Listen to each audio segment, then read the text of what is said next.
Christmas Eve.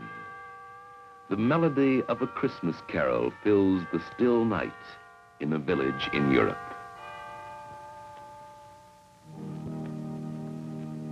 It is Christmas Eve. The same song comes from a church in a small town in America. For nearly 150 years, in many parts of the world, people have been singing this carol. It is the song we call Silent Night.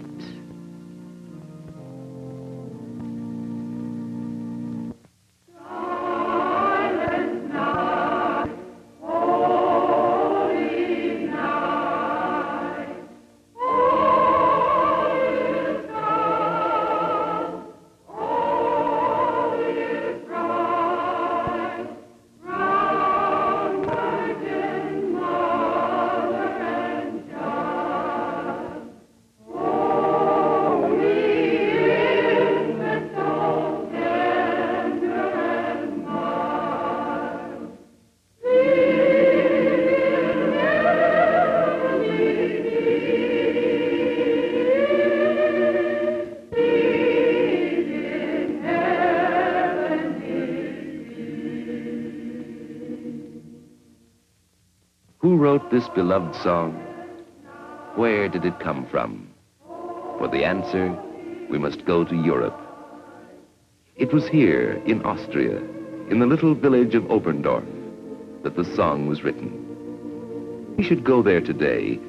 We'd find the town of Oberndorf in the province of Salzburg. Here, we can trace the history of the song. Not far from the church of St. Nicholas, in the village, is a chapel built by the people of Oberndorf. Inside the chapel, the story of Silent Night is told in two portraits of stained glass. One is of Father Moore, the village priest who wrote the words of the song. His friend was Franz Gruber, the teacher and choir master who composed the music of Silent Night. For the story of the two men and the song they wrote, we must go back a long time. We must go back a century and a half. It is the year 1818, in the holiday season, the Christmas season. In the village, it is the time of age-old Christmas customs. Groups of girls are visiting each house, carrying with them a painting of Mary and Joseph. Boys representing the shepherds of Bethlehem come to the houses caroling. They are collecting gifts of food for the poor. The story they tell in song is one that never loses interest, for it is the story of the first Christmas. And the same story will be told again in the Christmas Eve service in the church. But on this afternoon, the door of the church stands open, and all is still. Inside, the choir master, Franz Gruber, has discovered that the organ is broken. He will not be able to play, and Father Moore will have no music for his Christmas Eve service. And what would Christmas Eve be without music in the church? The problem was one for Father Moore, but he was not here. He had gone away to visit a family in a mountain cabin. As he walked along, his thoughts were on the preparations for the coming of Christmas. His path took him ever upward, along the snowy slopes. Above him was the forest, dark against the gleaming snow.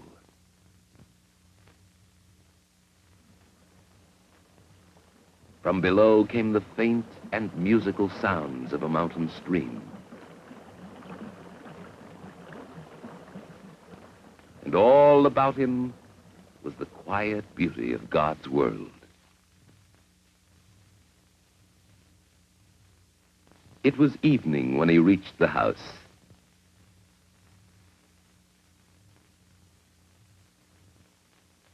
At the door, he received a warm and friendly welcome. And there before him lay a baby with his mother. Perhaps as he watched, Father Moore may have thought of another child, the Christ child, lying in the manger. It was night when Father Moore started back to the village. In the moonlight, the mountain slope lay still and calm. It was a beautiful night, a holy night. Father Moore thought of many things: the child he had seen, the beauty of the night, the Christmas soon to come.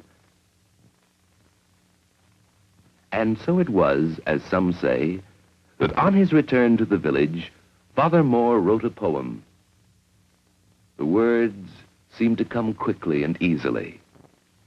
Stille Nacht, heilige Nacht, silent night, holy night. Even as he wrote, the priest wondered whether the poem could be set to music. Father Moore decided to take it to Franz Gruber. The two friends, priest and schoolteacher, talked it over together. The schoolteacher began to read. Silent night, holy night. Why, this was a poem that was meant for Christmas. Father Moore wondered, could the words be set to music? Of course, Franz Gruber would compose a melody. Perhaps they would have some music for their Christmas Eve service after all. The words themselves seemed to suggest the melody, a simple melody, one that Franz Gruber first played on his guitar.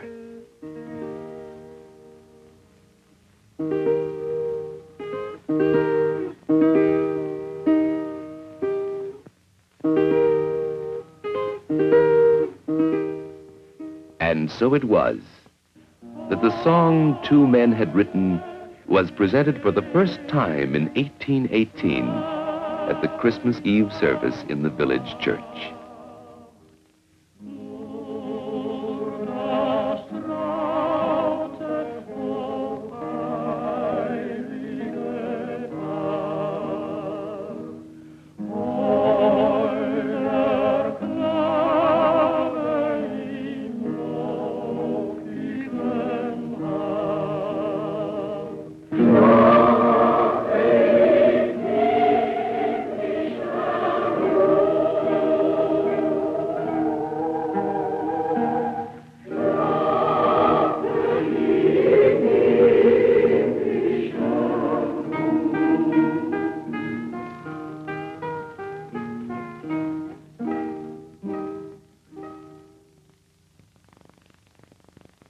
Christmas was over, and in the days that followed, no one outside the village knew about the song. With the first hint of spring, an organ mender from a village in the Tyrol came to Oberndorf. The children knew that at last someone had come to fix the broken organ in their church. And indeed, it was not very long before the old craftsman had put the instrument into working order.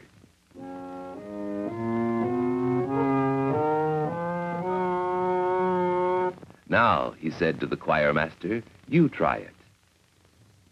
And so Franz Gruber sat down and began to play the Christmas song he had written some weeks before.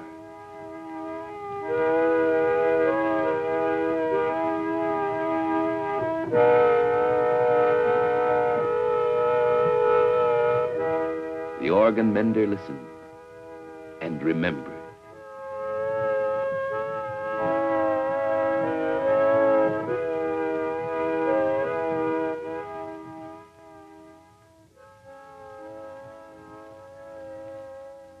All the way back to his own village, the organ mender thought of the lovely words and simple melody.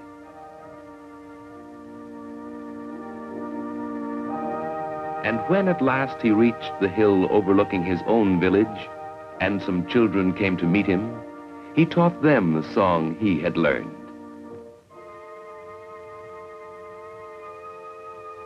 Down the hill ran the children, and with them went the song, Silent Night. For some years, the song was known only in such villages, tucked away in the snug valleys of the Alps.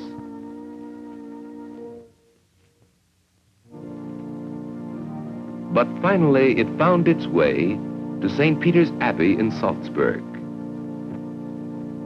And from the city of Salzburg in Austria, the song was eventually carried to other places in Europe.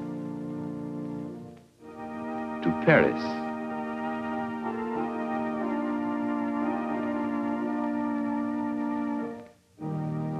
to London,